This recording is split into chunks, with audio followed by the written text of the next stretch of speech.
65 años que vive en el cuarto piso de mi casa, que siempre me dice que no se mete en política, que no le interesa, y me interesa que ella vea que lo que le están diciendo en la televisión, lo que le están diciendo en los medios hegemónicos que están sometidos a un dictado basado en la publicidad y en los intereses de una élite, va en su contra y va en contra del 99% de la población. Por eso el 15M nos habla de irrupción de protestas, de algo ilusionante, pero también de voluntarismo, pero también de carencias y de dependencias respecto a estructuras que todavía no se han creado estructuras nuevas que puedan hacer frente a los medios hegemónicos, ¿no? Y a la verdad, antes de hablar un poco de la cobertura que hubo, que yo la organizaré un poco desde el punto de vista profesional, tendré que decir cómo está el sistema mediático en el Estado español. Y al contrario que ocurre en Venezuela, en el Estado español lo cierto es que tanto, pues, como les he comentado, de los 5 principales periódicos, 4 son de derecha o extrema derecha y uno se hace decir de centro izquierda, pero bueno, es El País. Si esto mismo lo aplicamos a la televisión o a las radios, encontramos que es la misma situación. ¿Por qué? Porque además de la crisis económica, los medios de comunicación nos encontramos en una crisis estructural en la cual no sabemos muy bien hacia dónde van a terminar de ir. Lo viejo no ha terminado de morir, lo nuevo no termina de nacer. Y el problema es que básicamente hoy en día existe una ficción, y la ficción es el pluralismo. Es decir, los medios de comunicación dicen que existen varios canales, que existen un montón de voces que tú puedes elegir, pero lo cierto es que si vas haciendo la cadena sobre quién es el último propietario, al final encuentras que son los bancos o grandes corporaciones o grandes sectores de inversores. Con lo cual, ¿cómo va a permitirse esos medios, por muy honestos que sean sus periodistas, el lujo de difundir un mensaje que atente directamente contra el sistema de los que ellos son principales beneficiarios? No creo en un cónclave de periodistas que decida una línea que imponga los intereses del capital. Yo creo mucho más en un sistema basado en la propiedad de unas élites que simplemente utilizan los medios para proteger esos privilegios, ¿no? Además, en el Estado español hay una cuestión muy característica, que es el surgimiento de algo que le llamamos el TDT Party, un poco en referencia al Tea Party que funciona en Estados Unidos, y es que en 1999 el expresidente Aznar repartió muchas licencias a grupos ultraderechistas que lo que se han dedicado ha sido básicamente a crear programas, a criminalizar, a perseguir, a denunciar a todo tipo de movimientos sociales que surgen, ¿no? No solo que sigan unos principios neoliberales, sino que además, frente a una cierta marginación de la derecha en los últimos 30 años, después de la dictadura franquista, aunque se habían mantenido sus principios, ellos dan un paso más, rompen con el consenso y definen un modelo de periodismo que se define por la campaña publicitaria de una conocida cadena que se llama Orgullosos de ser de derechas. Frente a esto, yo profundizaré más adelante, pero considero que los medios de comunicación no pueden caer en la neutralidad y se tiene que hacer un contrapoder y se tiene que hacer frente a esos discursos de criminalización. Ahora digo con el otro elemento, que es el 15M. Con este panorama en el cual los medios controlan la opinión pública y están en base a unos intereses económicos, surge un movimiento que es particularmente relevante en los lugares del Estado español donde la acción política, donde la militancia y el activismo político había quedado un poco adormilado, especialmente después de esa transición en la cual los principales partidos políticos españoles pactan un paso pacífico de la dictadura franquista a una ficción democrática, olvidando, dejándose por el camino todo lo ocurrido durante la Guerra Civil y 40 años de dictadura. Entonces, por ejemplo, en el País Vasco, donde vengo yo, en Euskal Herria, teniendo en cuenta que existía y existe un movimiento político, además que se encuentra en un momento histórico de acumulación de fuerzas para... Bueno, me dicen que tengo que terminar pronto. Entonces, el movimiento siempre ha sido muy importante en esos lugares donde no había antes activismo, ¿no? Hablaba de Internet, de la importancia de Internet, que se nos contó desde el principio, desde las revoluciones, especialmente en Túnez.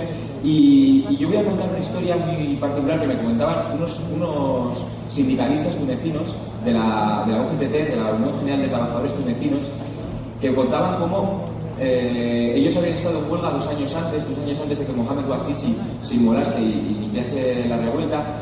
Ellos decían, sin gente en la calle, Internet no sirve. Yo puedo lanzar un mensaje convocando a la gente a manifestarse, a tomar el Palacio de Invierno, pero si no hay manifestantes, si no hay las condiciones dadas, si no hay una estructura de red, si no hay una comunidad movilizada, es muy difícil que Internet por sí solo sea capaz de movilizar a la población. Y en ese ámbito, a mí me ha parecido muy interesante cómo los medios han tratado de vender una fórmula de rebeldía, ¿no? Es decir, los medios, la derecha, como les he comentado, lo que ha hecho ha sido, en el Estado español, criminalizar y pedir un endurecimiento de las leyes, y sin embargo, otros medios lo que han hecho ha sido vender una imagen que estuviese más acorde con sus planteamientos, ¿no? En Túnez, por ejemplo, que es un caso que conozco bien, la idea que se nos vendía en Europa es la de unos jóvenes universitarios que se comunicaban por Twitter y que prácticamente habían surgido casi de la nada, ¿no? Yo no escuché historias como la que me contaba un chaval en la avenida Burguiba, en la capital tunecina, que había cogido el poco dinero que tenía de las zonas más deprimidas y había ido a la capital a tumbar el gobierno para pedir pan, para pedir dignidad. A los medios de comunicación hegemónicos no les viene bien difundir esa idea, porque prefieren una disidencia que sea controlable. Eso ocurre también en el Estado español, ¿no? La imagen que se ha proyectado del 15M desde los medios ha sido de línea roja. Ustedes pueden protestar tranquilamente siempre y cuando no pongan en cuestión las bases del sistema.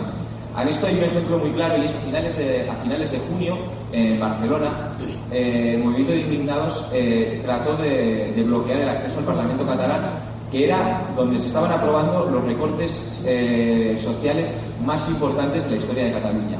Se estaban recortando partidas muy importantes en sanidad, se estaban recortando partidas muy importantes en educación, que tenía consecuencias prácticas de menos camas en los hospitales, peores condiciones en las escuelas. Sin embargo, en el momento en el que los indignados intentan bloquear ese Parlamento y no permitir acceder a los diputados para votar esos presupuestos, rápidamente los medios de comunicación hacen el tótem, violencia. Y entre esto yo voy a decir, es esa necesidad de tener medios de comunicación que no sean neutrales. Yo no sé, pero no sé qué me parece más violencia, sino una serie de personas que están protestando contra unos recortes sociales o las consecuencias de esos recortes sociales que van a provocar que haya personas que tengan que esperar muchísimo tiempo antes de ser operadas a pesar de estar enfermas, que haya gente que tenga mucha menor acceso a la educación.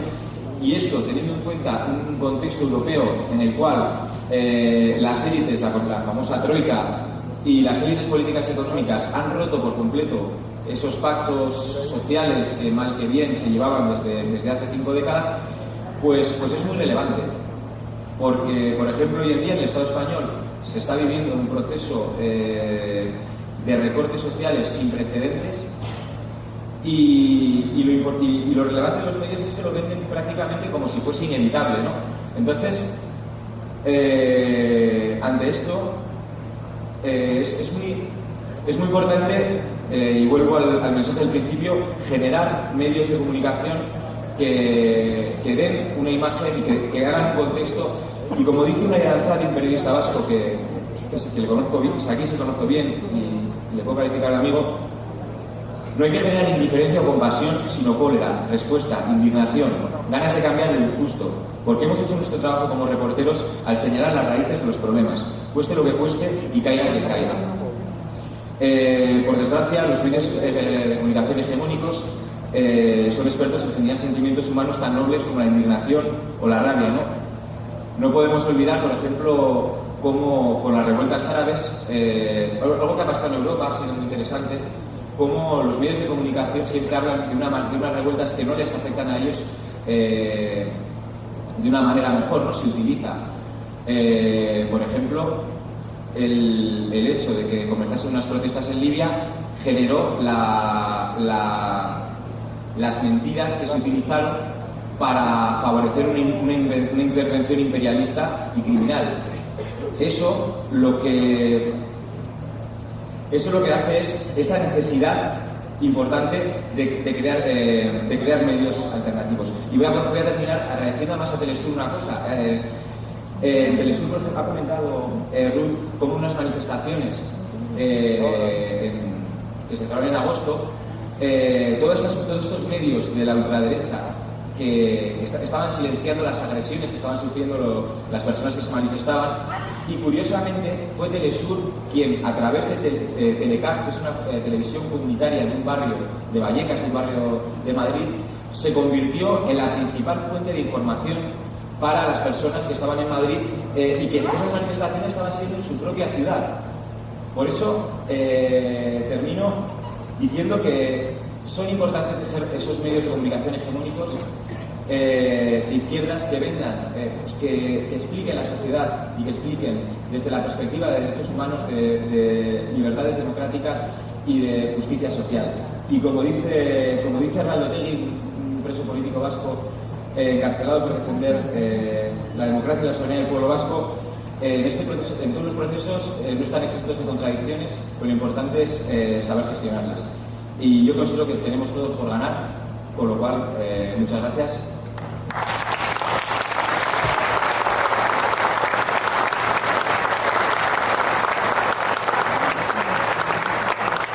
Muchas gracias, Alberto. Han estado llegando varios mensajes ahí de Twitter. Le pediríamos a